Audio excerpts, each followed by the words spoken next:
Welcome to the Salmon Runs YouTube. Enjoy the video. In this video, I will explain how to use your phone efficiently.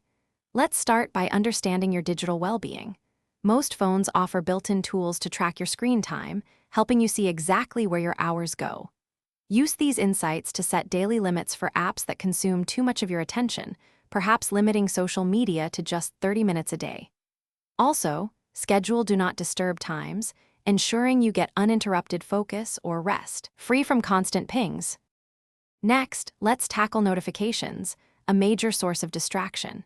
Take a few minutes to go through your app settings and disable alerts for anything that isn't absolutely essential. Think about prioritizing notifications only from your closest contacts or crucial work applications. Many phones also allow you to group similar notifications, which can significantly declutter your lock screen and notification shade, making it much easier to see what truly matters at a glance.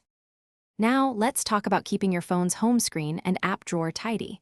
A well-organized phone is an efficient phone. Group your applications into logical folders, perhaps by category like work or social, for quick access. Make it a habit to delete any apps you haven't used in, say, 3 months.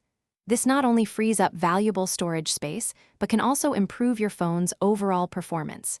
Don't forget to regularly clear app caches too, keeping things running smoothly. Finally, let's focus on extending your battery life and fostering more mindful usage. Adjust your battery settings to limit background app refresh for non-essential applications, which can save a significant amount of power.